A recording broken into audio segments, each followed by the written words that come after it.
As far as the idea of ways of being of service to humanity, many people get a lot of joy out of being kind and thoughtful and caring of their pets and helping them heal, and sometimes feel guilty that somehow that's not as good as being of service to humanity.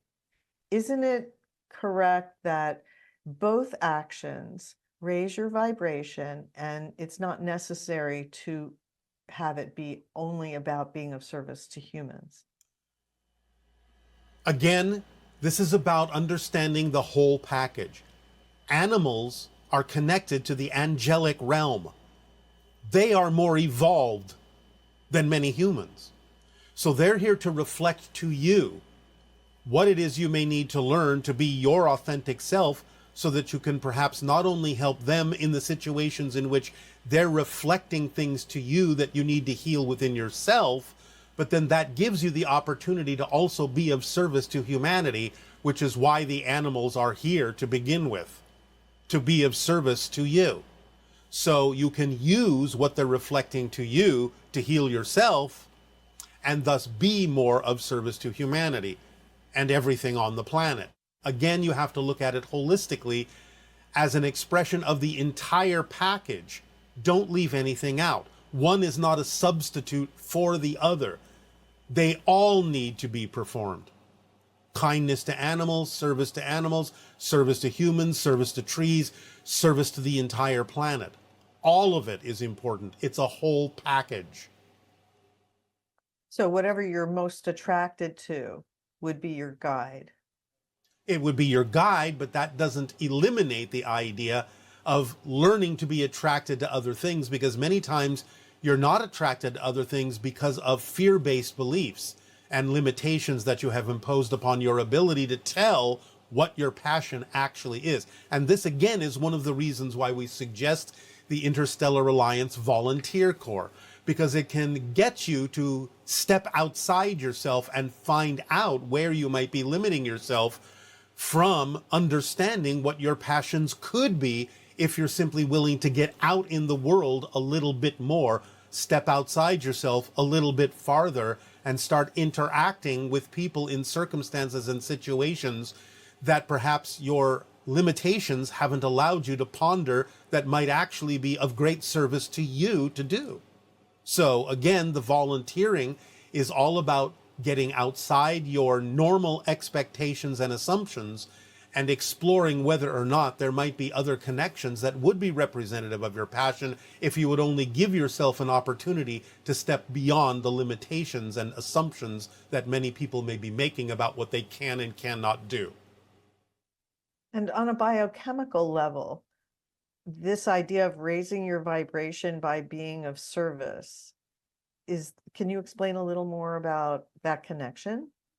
Many people find themselves surprised that when they start being of service to others, even in, and especially maybe in, voluntary situations, feeding the homeless, building them houses, helping with hospice work, things like that, it connects them to situations that allow them to feel that they are worthy, that they are here to help, that they have the ability to expand themselves. And that increases not only the energetic vibrations, but the biochemical makeup of their bodies in healthier and healthier ways. Helping others helps you, literally, chemically, energetically, in many different ways. It starts making you feel good about yourself, worthy within yourself, that you have the ability to express this service, this help, this kindness to others. It starts feeding back into your own body in many different ways and allows you to become a healthier individual, one that is more awake, alive, and alert, so that you can again be of more help and get the rewards that come to you for doing so. Okay, that's wonderful. It's nice that we're organically created that way. Yes, because everything is one thing. Therefore, the idea of any form of connection that allows you to increase your sense of that connection is something that will improve your health and your stability and your energy on many different levels. It's what you were built to do because everything is one thing. So helping others is your physical expression of allowing you to recognize the connections between everything because everything is one thing. That's great. Yes. So the next question is about open contact, disinformation, and suppression. Yes. And basically, the person is saying many of us are fully aware of the prior contact between ET civilizations and our government that have been suppressed for decades. Any higher knowledge or technology the government acquired has been kept hidden from the public while they promote fear-based propaganda and disinformation to the citizens. Can you explain to us how this will be avoided during the period of open contact? What should, and this is would be this person is putting between 2026 and 2027. What should we expect open contact to look like, and will it take place only in the United States, or will this happen globally? Globally, of course. Why would it be limited to one country? The idea, of course, is to think about what you're saying. You have just told us that you know that certain factions are hiding the information. Well, how do you know that? Therefore, it's not really a secret, is it? So the idea, as we have often said, is this biggest secret that everyone knows. So those days are almost over. And of course, with open contact, would you not assume that if it's open contact, the public would be very aware of our existence? Otherwise, it wouldn't be open contact. Therefore, being completely aware of our existence because we openly show ourselves to you, wouldn't that be a prevention for someone being able to hide the information? So think about it logically. You already know a lot of this because information has leaked out, and therefore, when open contact occurs, it will be something that will be undeniable. No one will be able to suppress it because, shall we say it in your language, will be very much in your face. So the idea is, again, it will start slowly, bit at a time, to help you adapt, to help you get used to the idea of our presence, our energy, and to help you make adjustments and changes in your society. Those, of course, that are willing to go in that direction and shift to that reality, as always. But then you'll wind up on the version of Earth where it's a given that this is happening. There will be those, again, that will wind up on a different version where no open contact will occur. This is simply one of the side effects of the splitting prism of going into different versions of parallel reality Earths. But those that are open to it, information will be revealed in that reality. Information will be known in the same way that you know of the information you're saying is supposed to be so secret. So clearly, the fact that you're even able to ask that question or make that statement is an indication that that information is coming to light, or you wouldn't know about it at all. There would be no question or statement to make. So it's coming to the surface. You're proof of that by asking that question and making that statement. And it will become stronger in the years to come. Okay. And regarding the Interstellar Alliance social experiment, this individual is saying, while I take part in it, is it okay for me to get politically involved in participating in public social gatherings where we as a group are asking our political leaders to stop sending weapons to the war in Ukraine or to cancel agreements that my country has signed to support war in any way, shape, or form other than diplomatically agreeing to peace? Yes, it's okay. Just do it in a loving and kind way. Don't do it in any way, shape, or form that would be based on fear or negativity or any kind of force.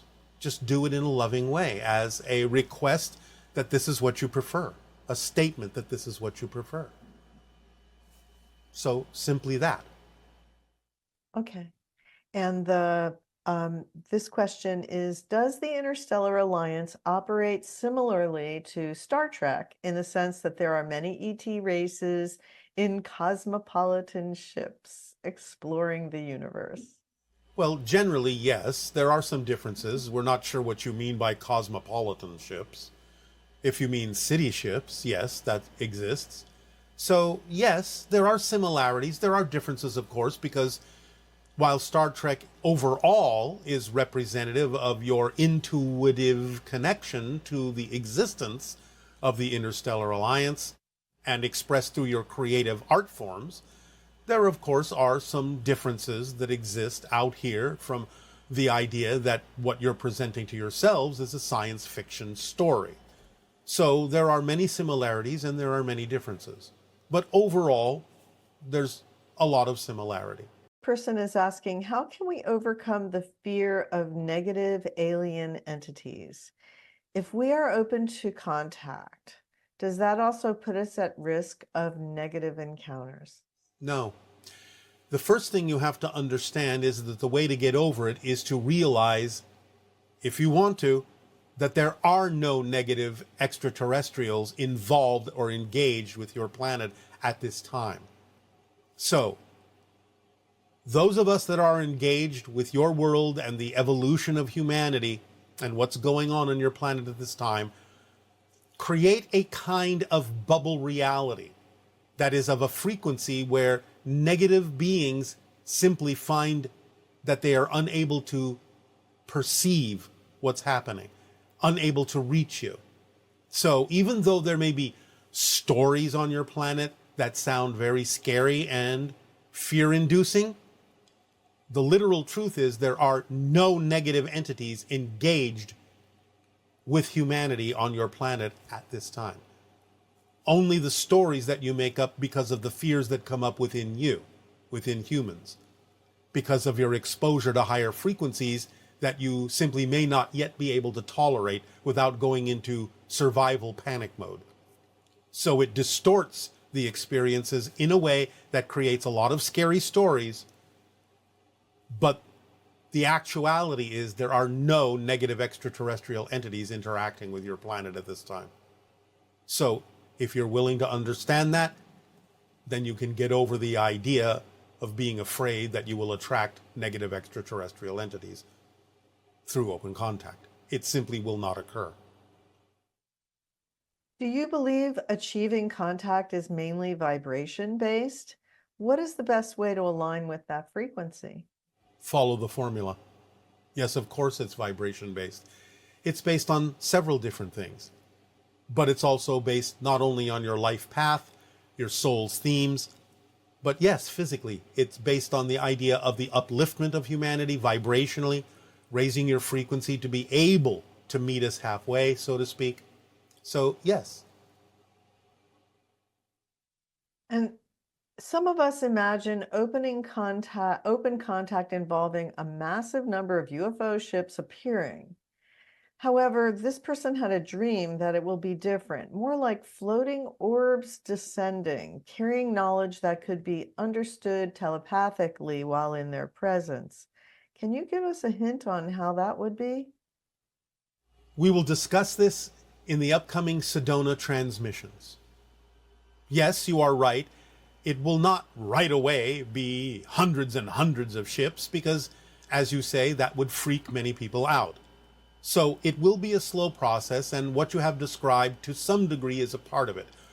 But we will give you more specifics in the upcoming Sedona transmissions. Are there any grays that are positively assisting us at this time? And also, if it is true that some grays are assisting us, how are they recognizable to us? All grays are assisting you. There are no negative entities dealing with you at this time in that way. Well, as your famous quote goes, circumstances does not create the state of being. State of being is what creates circumstances. Yes. I believe it to be true, but this makes me wonder how the Greys were able to create their own reality. Since the Greys gave up emotionality, how were they able to create their reality? I wonder how they were able to do this without the state of being component. let alone their technology to tunnel into other realities. State of being does not necessarily mean primarily that it has to contain the idea of what you recognize as emotion. A hive mind mentality, a hive mind intention, hive mind focus is an extremely magnified state of being. And it is that intention and that focus of the hive mentality that they have created, even in giving up most of their emotionality, that allows them to create the reality that they are experiencing. So emotionality is not necessarily always a primary component as long as the focus and the intention supersedes it. Speaking of the hive mentality, from a shamanic standpoint, if you were to tune into bees, what are some of the things they could help us understand about the hive mentality? You have to look at it holistically. Again, though you experience it in linear space-time as I'm connected to this, from the hive mind, it is I am this. It's more like the idea of looking at yourself as a drop in the ocean. You understand that you can be a drop, but you understand that there really isn't a lot of differentiation between the drop and the rest of the water in the ocean. So it's something that's a more all-encompassing sense, an all-encompassing perspective. It's not that you belong to the hive, it's that you as an individual are the hive, and every individual in it sees themselves as the hive. That's why the focus and the intention and the orchestration and coordination are so automatic, and why they can act so synchronistically together, because each of them sees themselves as the hive. They have an intent, they have a focus that is shared completely by every single individual aspect of the hive, as if each individual is the hive and the only one having the intent and the focus to accomplish something. That sounds very similar to the idea of when a human being raises their vibration in certain circumstances and actually can experience the sense of being of the collective, of that there's all these people in the collective, all these consciousnesses in the collective, but you can identify individual, you can sense they're all individual, but yet it's all one big collective consciousness experience. Yes. Again, it is another form of absolute synchronism.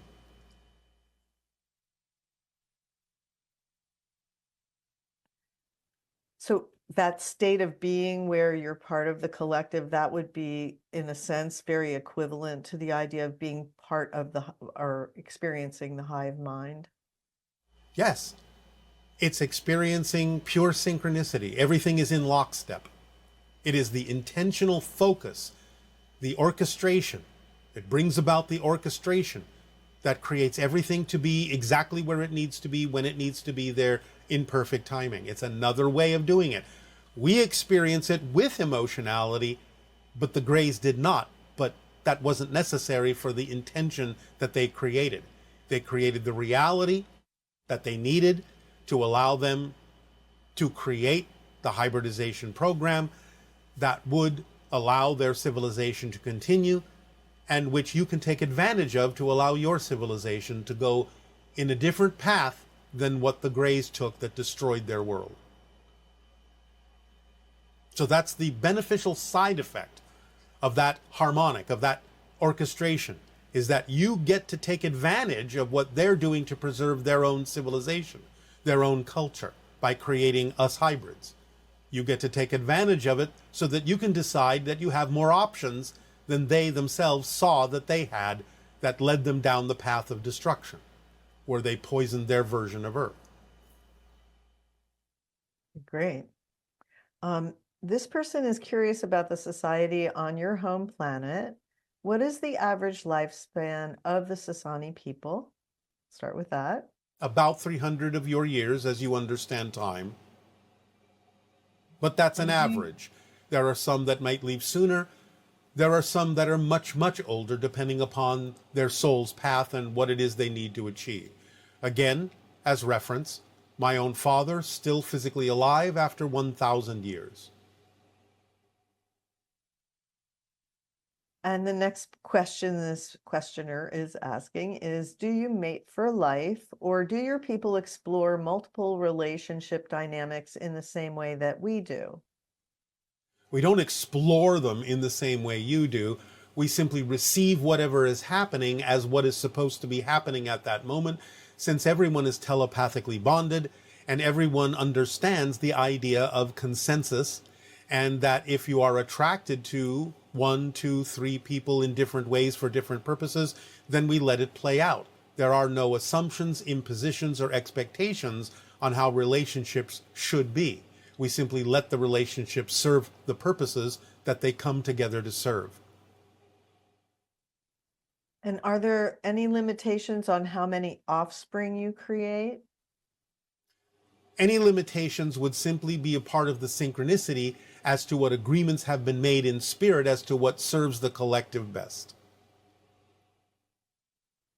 And finally, you mentioned that your planet Essassani is in the general area of Orion, but which star does your planet orbit?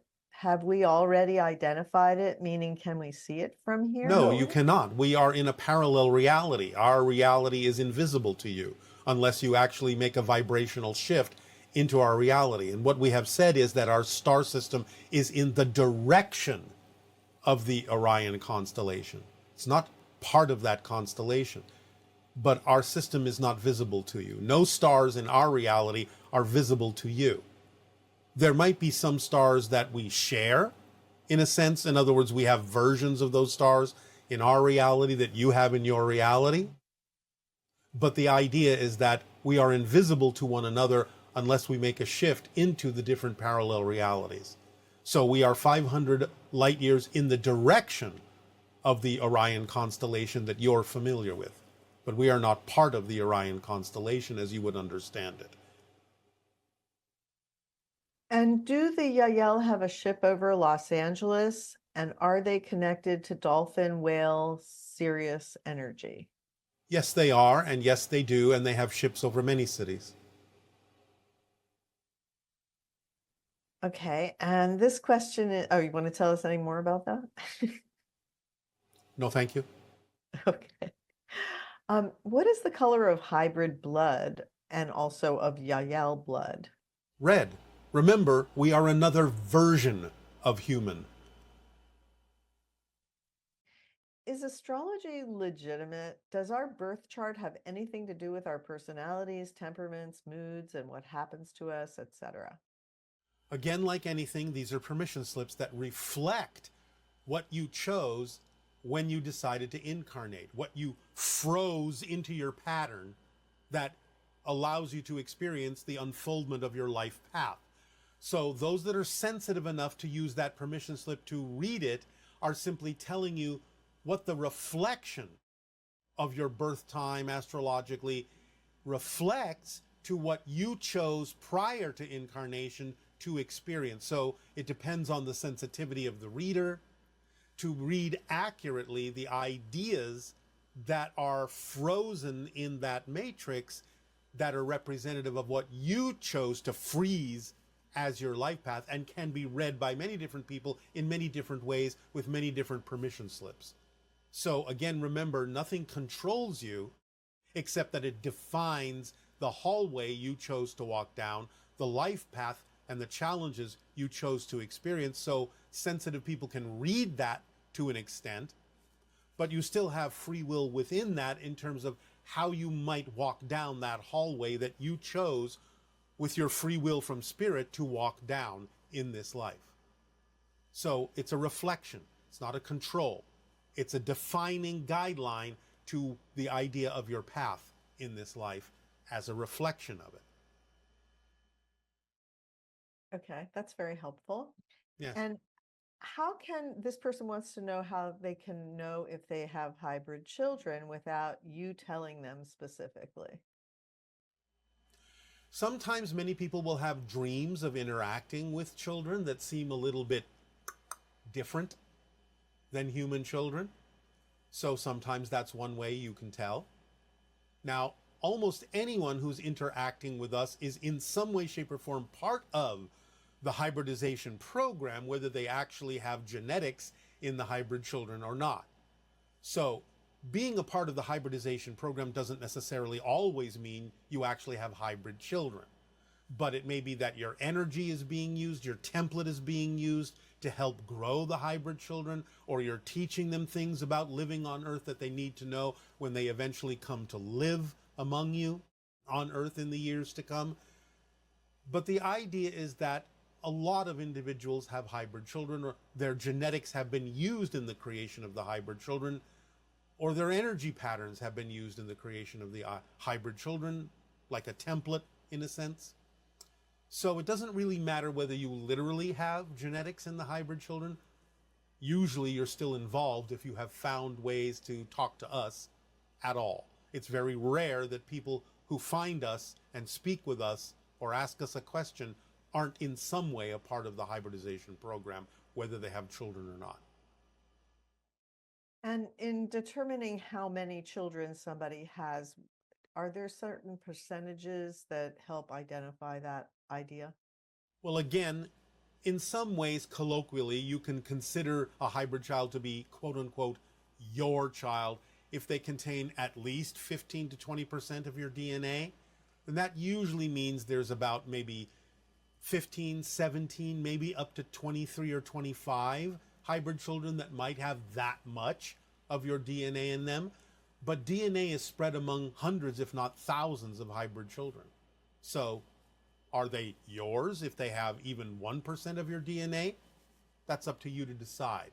They might have connections with you in other ways for different purposes, depending upon their life path, that would supersede the idea of how much genetics they actually contain anyway. They might be part of your soul family.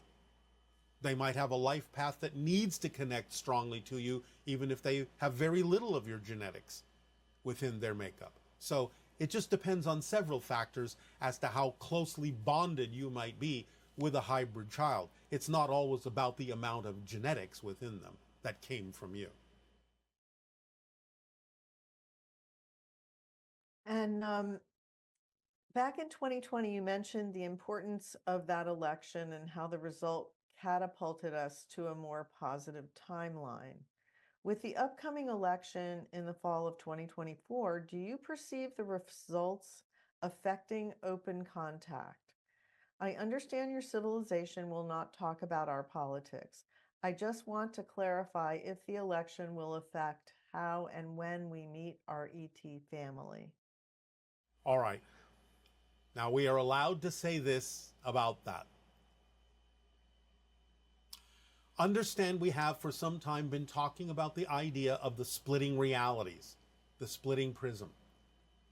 For the sake of simplicity, for now, let us take what many of you might call the Dolores Cannon approach and say that instead of thinking about it as an infinite number of parallel reality Earths, you can, shall we say, render it down to the idea of two, the new Earth, the old Earth, that are splitting apart, going in different directions.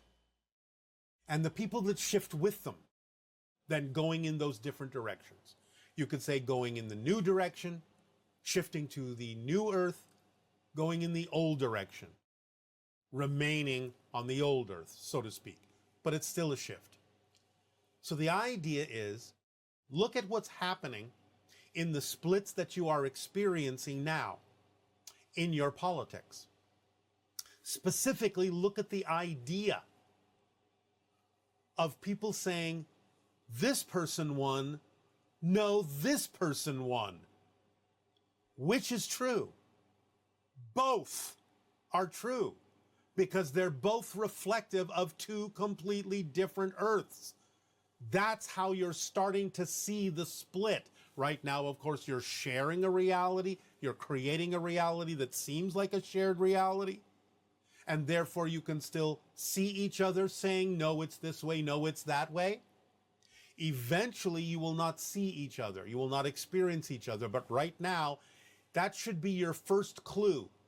The degree to which each side, each group, is saying, no, no, no, this is the winner. No, no, no, this is the winner, should be your first clue that you're actually experiencing the beginnings of the splitting into different realities. So, those that are moving in the direction of what, again, euphemistically we will refer to as the new earth, will experience one thing. Those that are shifting in the direction of continuing with the old earth will eventually experience something else, even to the point, eventually, literally, of there being two White Houses in your country, two government bodies in each place on your planet, where one person wins this one and one person wins that one.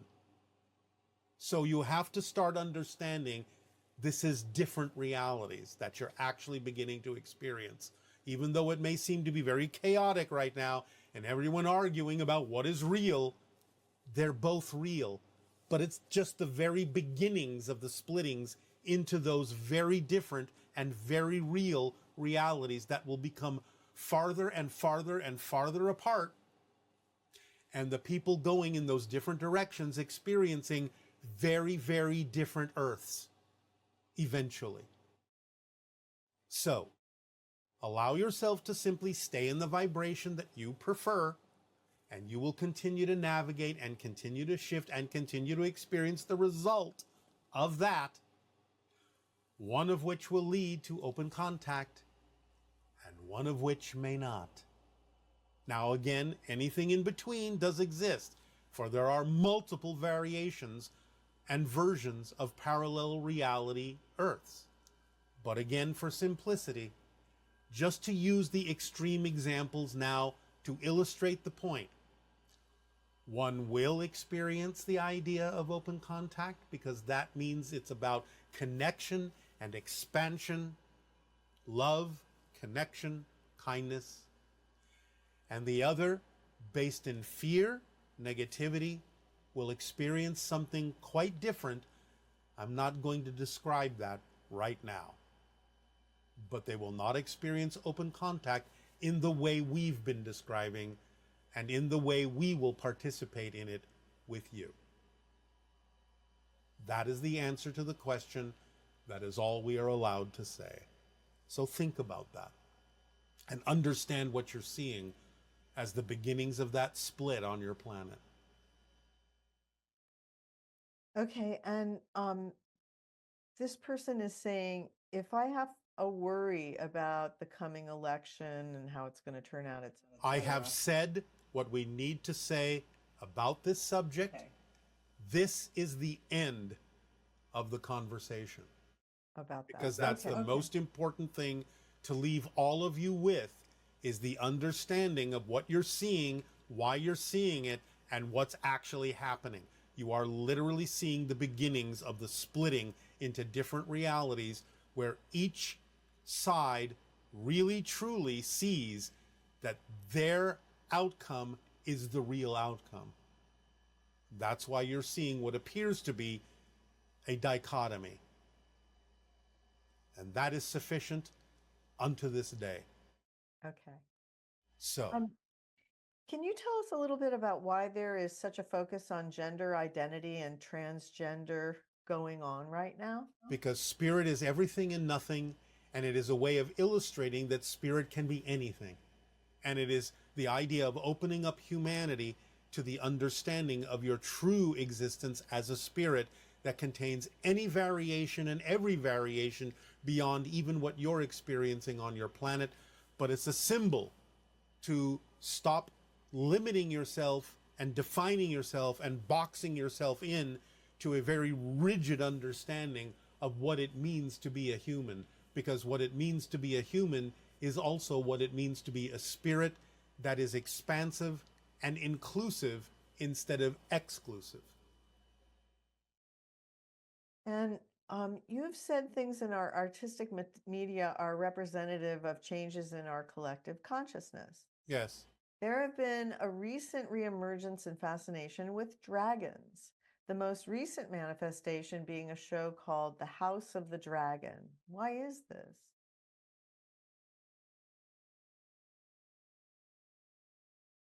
Again,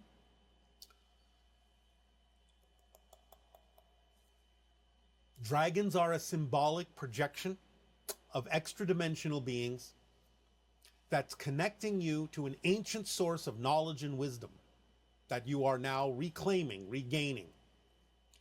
Dragons don't look that way in their own reality as the interdimensional beings that they are, but that's how they are experienced and perceived in your physical linear space-time reality, because they are so powerful, so big. It's the idea of the serpent that contains knowledge, but magnified 1,000 times. It's presenting itself as the collective, as the archetypal representation of the power and access you have to ancient knowledge and ancient wisdom that you can reclaim in your present life. It's the idea that gets you fired up, that allows you to follow your passions and act on them fully, to follow the path of the dragon without fear, to reclaim your true soul's power. That's the symbol that it represents. Remember, it's connected also to your DNA. So it also represents higher connections to energetic forms that in non-physical template level realities have to do with the way DNA is formed in physical reality. And it is the idea of allowing yourself to begin to build a third strand of DNA and open up all the dormant markers within you that you now consider to be junk DNA that you think doesn't do anything. But it does, and it will, as you open up all these markers. The third strand will build within humanity as you evolve. Many people have thought 12 strands will exist, but that is not possible for you physically and remaining as a human. There are beings throughout the galaxy, throughout the universe, that have more strands of DNA than you do. But humanity will evolve a third strand, eventually, as you become the sixth hybrid race. But the idea of connecting to 12 strands is something you connect to energetically in the spirit realm, in the template realm. It doesn't physicalize. That's something that goes beyond the human being. But it is something that you can connect to energetically as a spirit. Thank you. This question is about Skinwalker Ranch. Yes.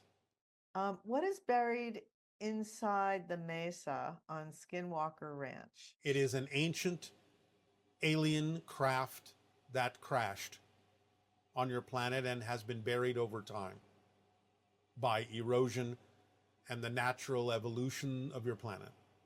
They will eventually discover this. Give them a couple of years.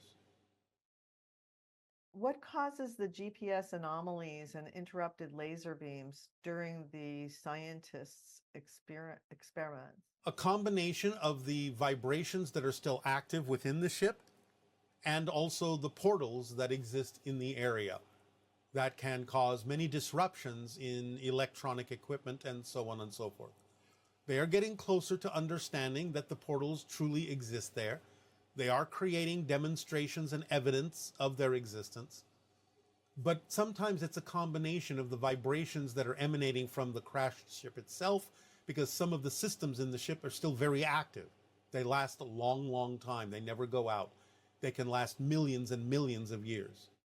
So sometimes it's an interference pattern, a combination of what's being emanated from the crashed ship and also the vibrations that are coming from the portals as ships move through them, which can create a cascade effect of different kinds of energies and vibrational frequencies to radiate from the portals as well as various ships move through them.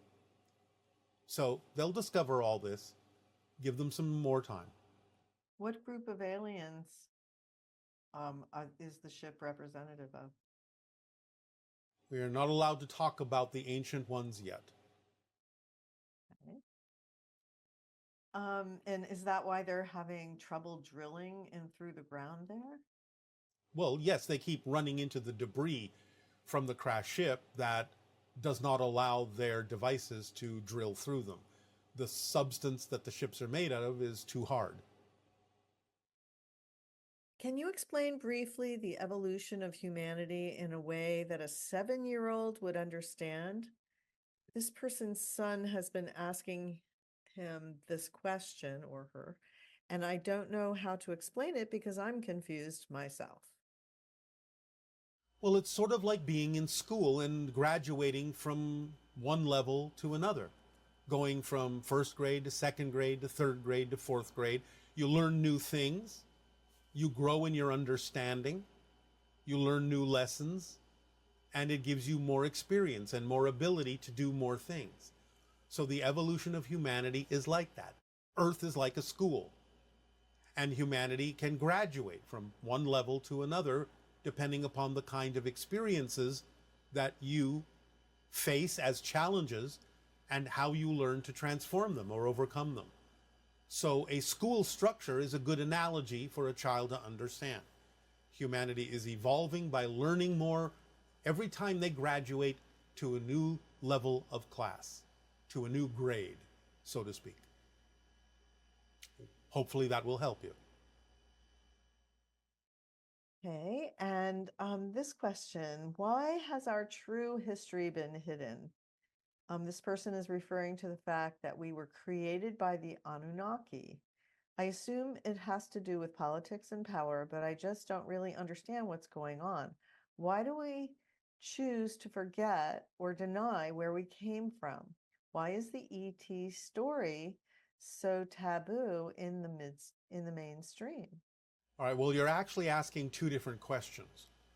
One about the idea of the contemporary modern situation of suppression of information, of whatever information may be known, for the retention of power and so on and so forth.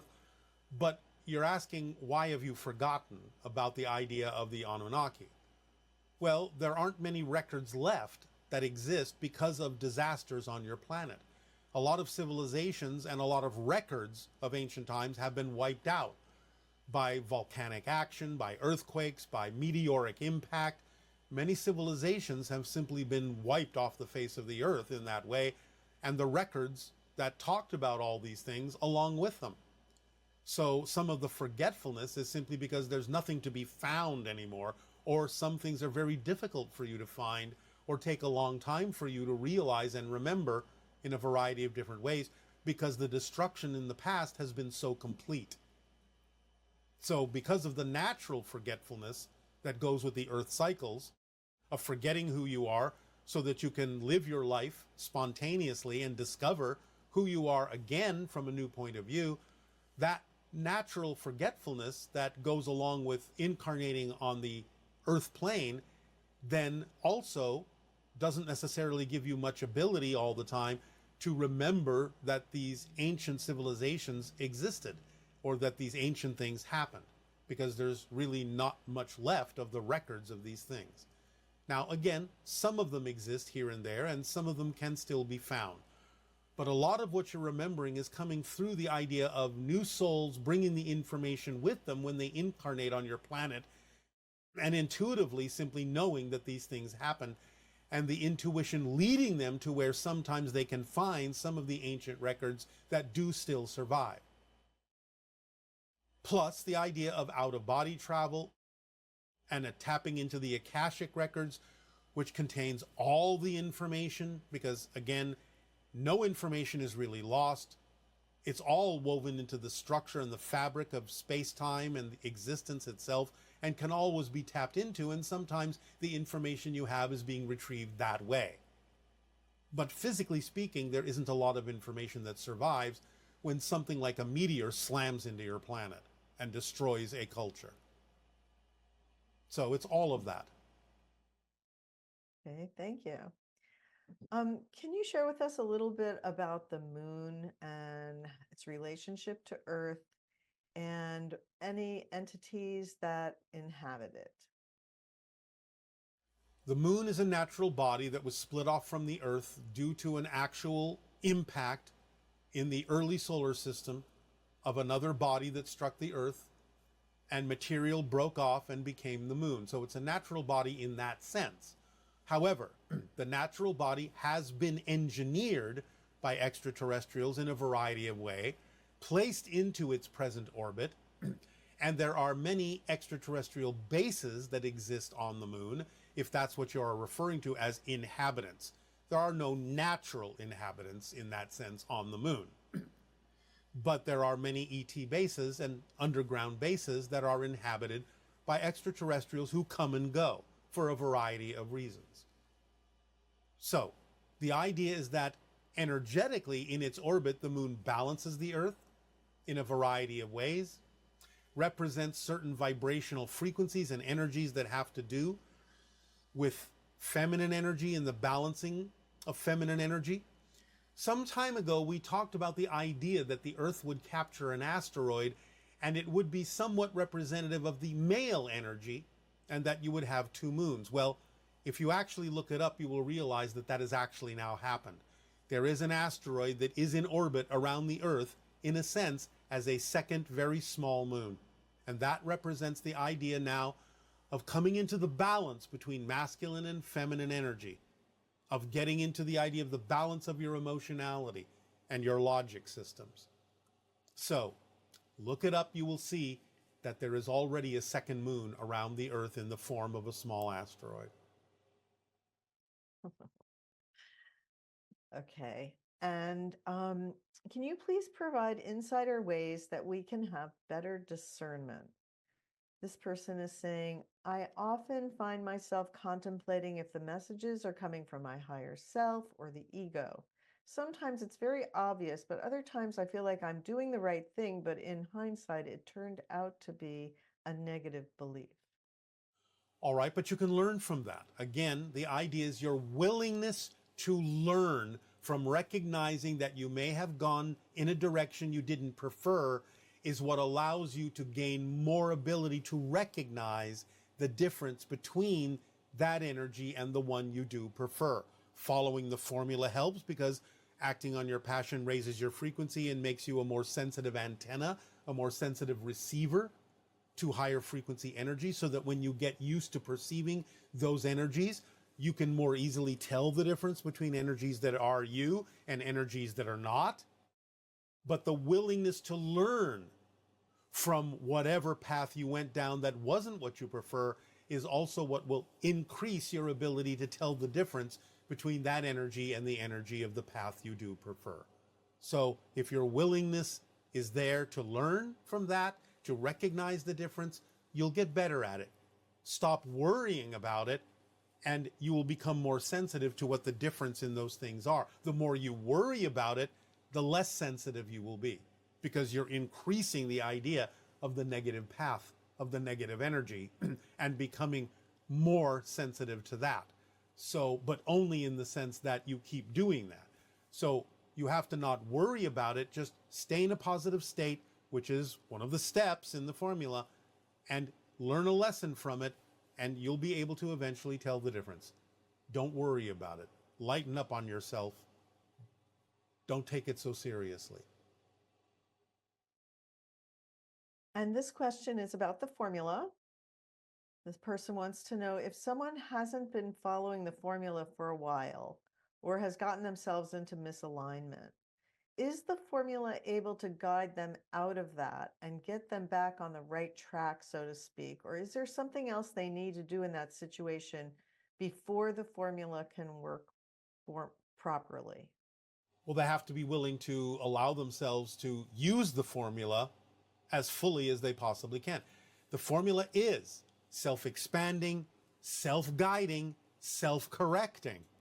So the idea is all they have to do is go back to understanding as precisely as possible, as clearly as possible, what each step of the formula actually means, so they can know that they are doing it as fully as possible, as purely as possible, as clearly as possible.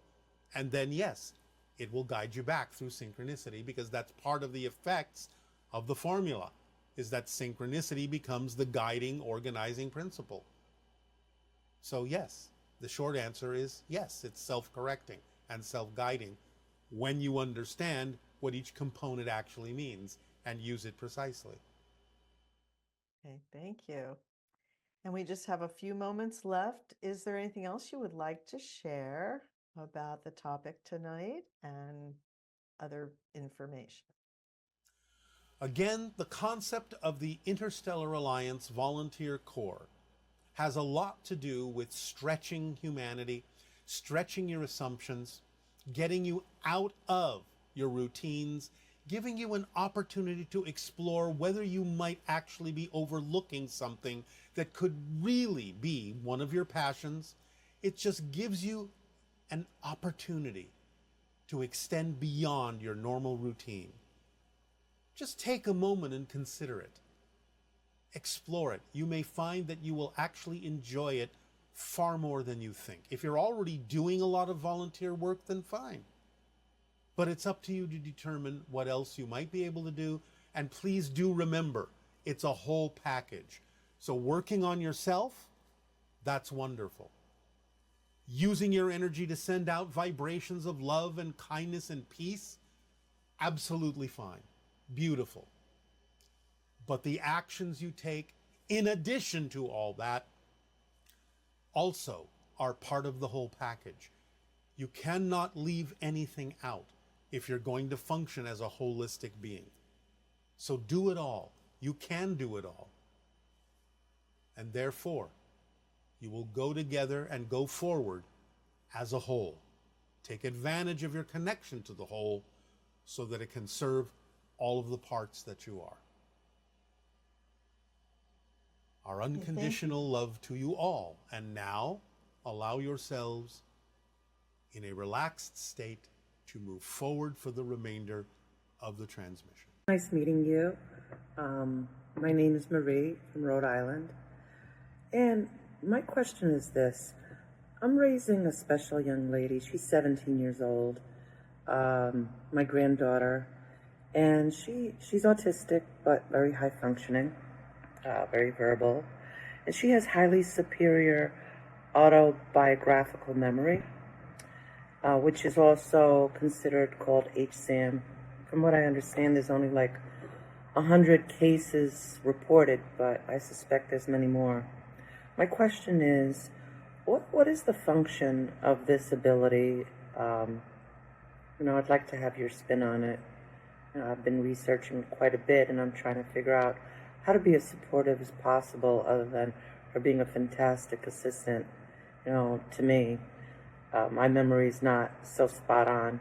So she will basically remember everything. We could go back to, like, what did we do a year ago today? And she'll say it was a Wednesday, and it was raining, and so-and-so visited, and we ate this for dinner, and I've been keeping journals and testing her on it, and she's spot on. So I'm just trying to figure out, like, what would be the function of this ability, and how can I be supportive of her, or in a spiritual sense, like, how would I direct it? Okay, thank you very much, and I hope to hear from you.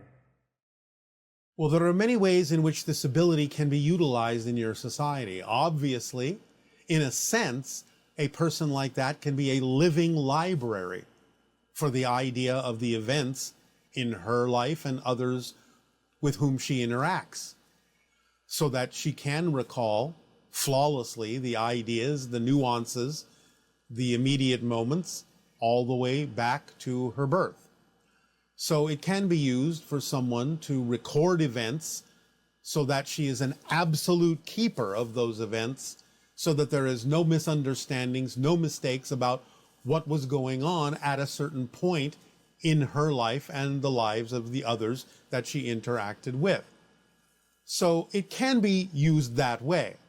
At the same time, it can also be understood as something that fixes a particular reality and freezes it in a certain way. It can be utilized to understand how the level of commitment to a certain idea can be expressed when someone focuses strongly enough on a particular path, on a particular idea, so that there is no deviation from it whatsoever. So it can be used that way as well. Because many people on your planet wonder, well, how can I have the discipline to stay on the path? How can I not stray from the path? The quality that she exhibits can show you the degree to which a being can focus on a particular guideline, on a particular path, to the absolute exclusion of any other path. Not that she's necessarily exhibiting it that way, apparently, but that can also be representative of that degree of laser-like focus on the idea of what your soul's path is, with no deviation whatsoever. That you are walking that razor's edge, and there is absolutely no question that you will ever lose your balance or fall off of what may appear to be a very thin path. Because to the person with that kind of focus, the path is actually quite wide, and there's just no way they're going to lose the sense of where they're going, because there's no way they lose the sense of where they've been. It is a direct, linear path that keeps them on the straight and narrow with absolutely no deviation. It can be used to understand that degree of focus as well in any endeavor that might be representative of someone's soul path and their passion in life. Oh, hello, Bashar. It's lovely to meet you. And you as well. What would you like to discuss this day? I'd like to discuss that I have a real problem of handling anger in other people and conflict situations, because it seems like anytime there's a conflict around me, what happens is I try to keep the peace, but the conflict seems to escalate to the point where if I start feeling angry myself, that's the point when it actually starts de-escalating. And I don't understand why I have to take on the anger vibration myself to actually stop the situation. You don't. But by doing so, you appease others, because there is a saying on your planet that misery loves company. So when they understand that you are reflecting the same thing that they are reflecting, they feel more at ease, because it prevents them from really facing what's going on within themselves that makes them angry to begin with. So anytime a lot of individuals will show more calmness to a person who is angry, it can actually make them angrier, because they feel they're not being heard. But when you become angry, they now feel that you're a kindred spirit, that you understand them more, that you're speaking their language. Now, that doesn't mean you have to become angry, but that's what's happening energetically and dynamically. Right. Okay. So there may be other ways that you can let them know you hear them, and therefore that can calm down their anger. So it's not about you having to match their frequency of anger. It's about being able to relate to them in some way, shape, or form, that you truly hear what they're saying, and that you validate what they're saying and validate their emotions for what they're going through, without necessarily having to go there yourself. I see. So it depends on how you're keeping the peace that makes the difference. I see. I see. Okay. That leads on to my second question, that a couple of months ago, I found a new job, and it was really, really exciting. The way I found it, it was just so not usual. It was like, it was great. And I joined a new company, and ever since, everything is uphill struggle. And I don't understand it, because it feels like it was the highest joy that you are mentioning. I was following my highest joy, and it was great in the beginning. All right. It's just uphill struggle. All right. So this may be an opportunity for you to change your definitions about what kind of challenges you are facing, instead of defining them in a negative way.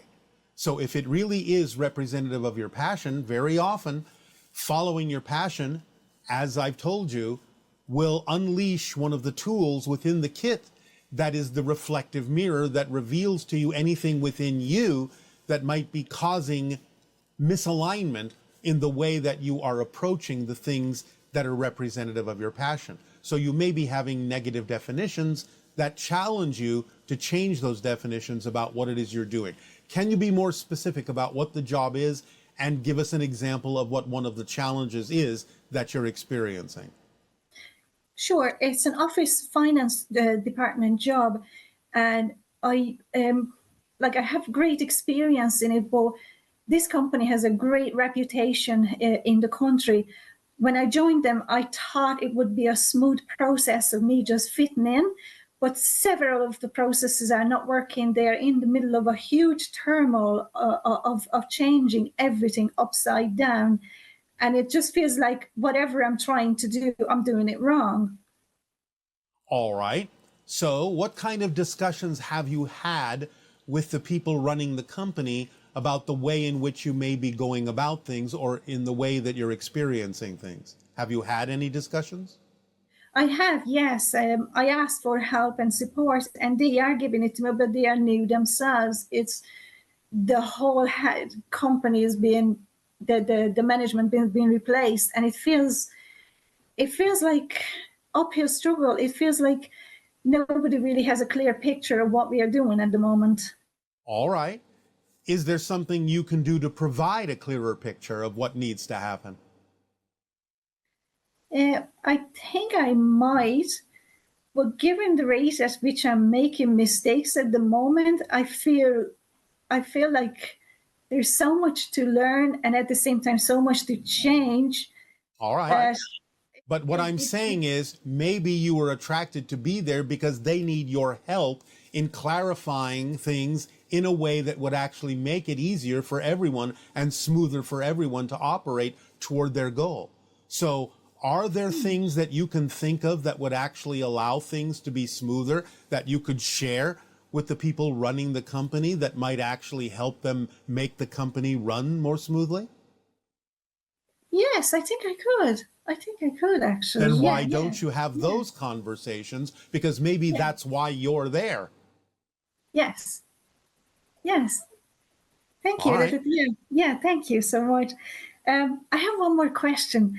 Yes. And this is about I would really love to experience oneness, and I don't know if there is a specific meditation that I could do or some kind of a principle mind training. I could do. Well, it sounds like your dog has the information that you need. Oneness. Sorry? You say you want to experience oneness, and I said it sounds like your dog has the information that you need. He probably does. So, oneness, what is your definition of experiencing oneness? What do you imagine that would feel like? I imagine it would feel peaceful and calm and without conflict. Peaceful and calm. So, anything else? What does oneness mean to you? It means going with the flow and being helpful to people and to myself, and just basically just smooth living. All right. Being of service in that way. So you have just listed a bunch of things that are relatively physically practical. What is it that prevents you from behaving that way? I guess it's my own attitude.